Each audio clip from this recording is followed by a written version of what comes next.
Hello, Djordje Romanic here. Welcome to Fundamentals of Weather and Climate playlist.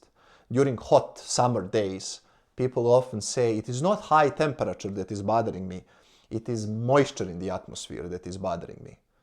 And those people are partially right, because in addition to high temperature, what is also very uncomfortable is high relative humidity.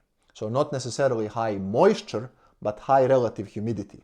And we know that relative humidity is defined as the ratio of actual water vapor pressure in the atmosphere to saturation vapor pressure that depends on temperature times 100%.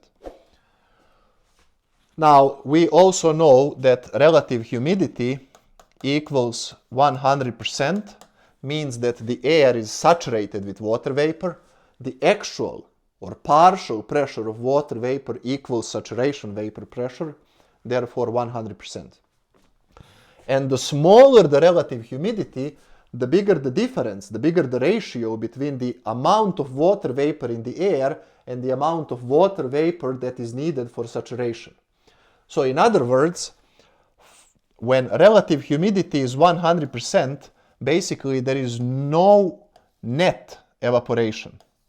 I'm writing here no evaporation, but it is more correct to say no net evaporation. But when relative humidity is below 100%, there is net evaporation. So the smaller the relative humidity, more potential for evaporation. So you can see if we have, as I said, hot summer day, so temperature is high outside, maybe 30-35 degrees Celsius, very, very warm.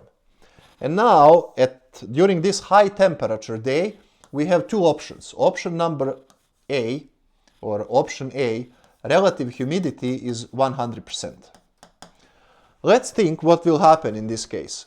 Our body regulates temperature by evaporating water from the sweat on our skin. And I discussed that in great details in my video on hyperthermia and hypothermia. So please check that video to study physiological processes related to how our body maintains proper temperature of internal organs as well as extremities.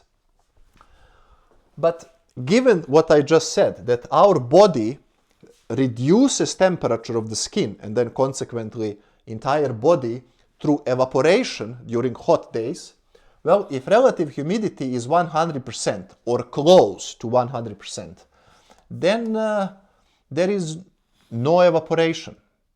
So no or very low amount of evaporation if this is maybe 98%, 97%.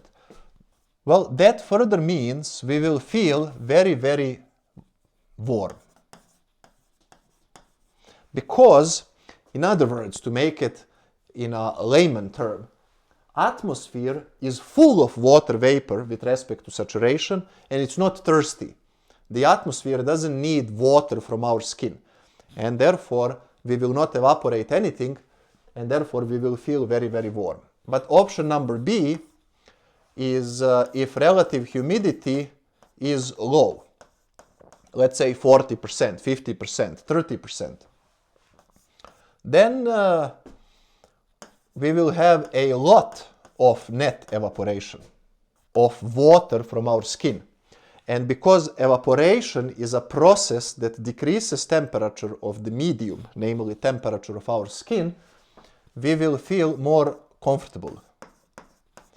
We'll feel cooler than what we felt under the option A. And this is how high temperature and relative humidities couple to give us different feelings during hot summer days.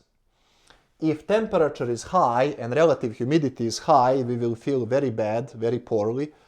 And if relative humidity is low and temperature is high, we might still not feel comfortable because temperature is high, but we will feel much better compared to high relative humidities. Because relative humidity and temperature are so coupled in terms of our a few moments later. how we perceive temperature, people developed an index that combines these concepts, and the index is known as Humidex.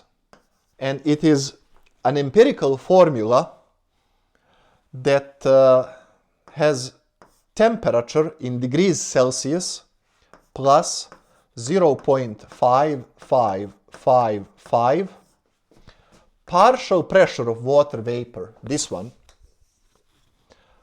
minus 10. So because this formula is empirical, that means you cannot derive it from some fundamental law of physics. People cooked it up based on empirical data. So here, if you want to use this formula, as I said, T is in degrees Celsius and E is not in pascals, but hectopascals or millibars, because these are the same.